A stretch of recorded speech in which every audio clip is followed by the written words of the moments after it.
হে জগতবাসী, আমি আপনাদের সামনে আরও একটি আলোচনা নিয়ে আসলাম। সে আলোচনাটি হলো যে আমি আত্মার বাণী থেকে কিছু কথা বলবো। আত্মার বাণী থেকে কিছু কথা বলবো, সেই কথাগুলো হলো যে আমি দেহ নিয়ে এই কথাগুলো বলতে পারবো না। এই কথাগুলো আত্মার বাণী, আত্মা বলতেছে। যেমন শুনবেন, কবির ভাষায় বুঝে নেবেন ইনশাআল্লাহ। আমায় আমায় কে কয় কারে, ভাবতে গেল চিরকাল। আমি আদি, আমি অন্ত, আমার নামটি রুহুজ্জামাল। আমারই এশকের তুফান, আমার লাগি হয় পেরেশান। আমি ময় অনন্ত বিশ্ব, আমি বাতিন, আমি দৃশ্য, আমি আমার গুরু শিষ্য, ইহকাল কি পরকাল। আমার লাগি আমি খারা, আমার স্বভাব হয় অধরা। আমি জেতা, আমি মরা, আমার নাহি তাল বেতাল। আমি রোমের মৌল নাম, শামসু দরবেশ দেওয়ানা। জুমলে আলম মুরশাহানা, খাজা সুলতান শাহজালাল। আমার বান্দা কারাগারে, আমি বন্ধ অন্ধকারে। মনের কথা বলবো না রে, কেঁদে কয়দিন জালাল। যে আত্মতত্ত্বের মধ্যে যে কথাটি, এই কথাটি কোনো মানুষের নয়। এই কথাগুলো হলো একটা আত্মার। এই আত্মার বাণী। আত্মা কি বুঝাইলো, আত্মা কি জানাইলো, সে কি বলতেছে? আল্লাহ যখন সমস্ত আত্মা সৃষ্টি করেছিল, তখন সেই আত্মার মৃত্যু নেই, ধ্বংস নেই, ক্ষয় নেই। তাহলে বিষয়টা কি? যে আমায় আমায় কে কয় কারে, ভাবতে গেল চিরকাল। আমি আদি, আমি অন্ত, আমার নামটি রুহুজ্জামাল। আমারই এশকের তুফান, আমার লাগি হয় পেরেশান। আমি ময় অনন্ত বিশ্ব, আমি বাতিন, আমি দৃশ্য, আমি আমার গুরু শিষ্য, ইহকাল কি পরকাল। এই যে কথাটি বলা হয়েছে যে আমায় আমায় কে কয় কারে, দেখা গেছে এই যে কথাটি আমায় আমায় কে কয় কারে, যে মানুষের ভিতরে মানুষ, তার ভিতরে সাই। আমায় আমায় কে কয় কারে।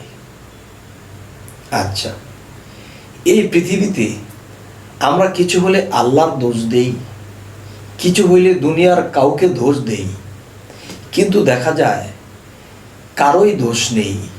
মূলত আমার দোষেই আমি দোষী। তাই বলা হয়েছে আমিময় অনন্ত বিশ্ব, আমি বাতিন, আমি দৃশ্য, আমি আমার গুরু শিষ্য, ইহকাল কি পরকাল। এখন আমি বাহ্যিকভাবে একজন গুরু ধরেছি। এখন গুরুর কাছে গিয়েছি, গুরু আমাকে সাধনা দিয়েছে, আমি করি না। গুরু আমাকে নিয়ম কানুন দিয়েছে, আমি করি না। তাহলে দেখা গেছে এই গুরুকে কেন ধরেছি?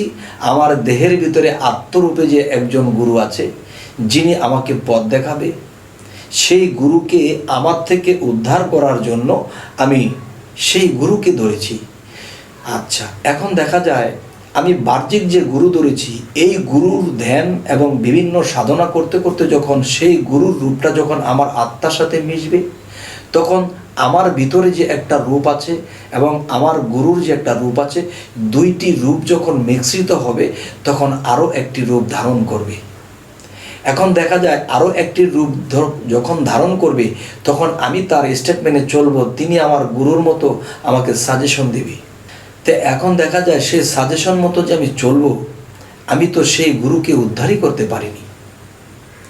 আর যেদিন সেই গুরুকে আমার থেকে উদ্ধার করব, তখন সেই গুরু কি বাইরে থাকবে? না বাবা, ওই গুরুর যে রুহানি আর এই আমার ভিতরে যে রুহানি, দুটা যখন একাত্র হবে, তখন মহাশক্তিশালী ধারণ করবে। তখন সেই আত্মা তখন কি বলবে? আমায় আমায় কে কয়ে কারে, ভাবতে গেল চিরকাল। যে আমিময় অনন্ত বিশ্ব, আমি বাতিন, আমি দৃশ্য।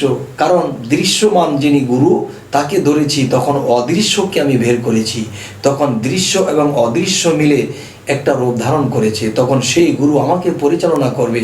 আর এখানে আল্লাহ বলেছে, তোমার রবই কি তোমার পথ প্রদর্শক রূপে যথেষ্ট নয়?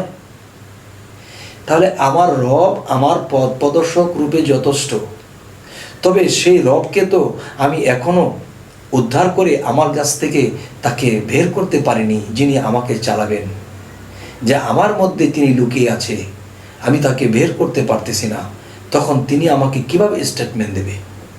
আমার ভিতরে ময়লা আবর্জনা, ছয় রিপুর ময়লা, এগুলার মধ্যে তিনি আটকে আছে। আমি এই ময়লা সাফ করিনি, আমার সেই জিকিরের ধ্বনি সাধনার বাণী শুনেছি ঠিকই, কিন্তু সাধনা করিনি, যার ফলে তিনি আমার মধ্যেই ছেপে আছে, আমি তাকে বের করতে পারি নাই। তাহলে অবহেলা আমার কারণে আমি মরা হয়ে আছি। আমি মরা, আমি জেতা, আমার নাহি তাল বেতাল।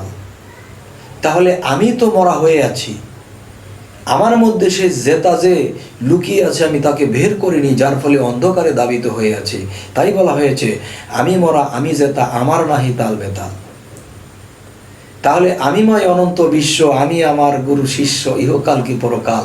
লাস্ট পর্যন্ত দেখব যে সেই গুরু তো আর গুরু নয়, সেই গুরু তো আমি সেই তো আমি। কিন্তু দেখা যায় এত বড় একটা দামি বিষয় আমরা সেখানে পৌঁছাইতে পারতেছি না। তো সেখানে পৌঁছাতে হলে আমি যে গুরু ধরেছি তাকে আমার মধ্যে কিভাবে মেশাবো? প্রেম দিয়ে, ভালোবাসা দিয়ে, সাধনা দিয়ে আমি তাকে আমার সাথে মিশাবো। তখন সে তার সাথে মিশে আরেকটি রূপ ধারণ করিয়া তখন রবে প্রতিষ্ঠিত হবে। তখন তিনি আমাকে পথ দেখাবেন, তখনই আমি মুক্তির পথ পাব।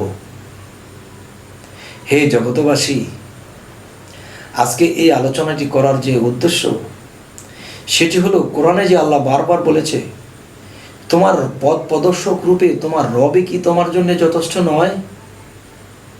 তবে রব যিনি আল্লাহর গুণ ক্ষমতা নিয়ে এই নাম ধরেছে, তাকে আমি লাভ করতে হলে আমার নবী এবং আমার রাসূল এবং আমার আল্লাহর গুণ এবং চরিত্র যদি আমার মধ্যে সেটিং করি, তখন তিনি উদ্ধার হবে, তিনি আমাকে পথ দেখাবে।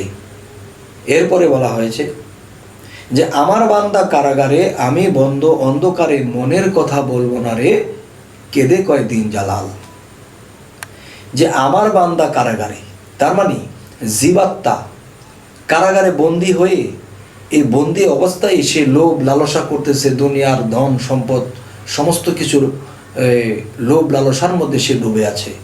আর দুনিয়ার সমস্ত সম্পদই ময়লা, আর এই ময়লা আবর্জনার তলে যখন জীব মনকে নিয়ে যখন ডুবে আছে, মন যা চায় তাই করে, তখন সে অন্ধকারে দাবিত। তখনই বলা হয়েছে যে আত্মা কি বলতেছে, রুহু কি বলতেছে, আমার বান্দা কারাগারে, আমি বন্ধ অন্ধকারে। মানে আমার মধ্যে জিকির দিয়ে, সাধনা দিয়ে, আল্লাহর ইবাদত দিয়ে 6টা লতিফাকে জাগ্রত করে আমার ভিতর থেকে আমি আমার আত্মাকে বা রুহকে যখন আমি জাগ্রত করব, তখন তিনি উদ্ধার হবে। তিনি যখন উদ্ধার হবে তখন তিনি আমাকে উদ্ধারের পথ দেখাবে।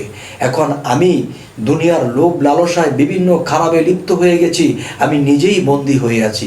তাই বলা হয়েছে যে আমার বান্দা কারাগারে, আমি বন্ধ অন্ধকারে, মনের কথা বলবো না রে। হে জগতবাসী, আমরা এই জগতে নিজের বিপদে নিজে পড়ে আছি, নিজের ঘরে নিজে বন্দী হয়ে আছি। যদি কেউ আমার এই কথাগুলো বোঝেন, তাহলে আমি আমার এই বক্স থেকে উদ্ধার করব, এবং আমি যখন আমাকে উদ্ধার করিব, তখন আমার মধ্যে যে পরমাত্মা, যে রব রূপে যিনি আছেন, তিনি তখন জাগ্রত হবেন, তখন তিনি আমাকে পথ দেখাবেন, তখন আমি সুপথে থাকব। তখন আমার দ্বারা পাপ হবে না, আমি এই পৃথিবীকে আমি আলোকিত করে যেতে পারবো। হে জগতবাসী, আজকের এই কথাগুলো যদি আপনাদের ভালো লাগে, তাহলে চিন্তা করুন এবং এভাবে করবেন। ইনশাল্লাহ আল্লাহ সুফল দিবেনই। তবে আরও একটি কথা বলবো, আমাদের এই চ্যানেলের কথা যদি আপনাদের ভালো লাগে, তাহলে আমাকে আপনাদের সাথেই রাখুন, সাবস্ক্রাইব করুন, বাকি ভিডিওগুলো আপনার সামনে উপস্থিত হয়ে যাবে ইনশাআল্লাহ। তো আজ এই বলেই রাখছি। আল্লাহ হাফিজ।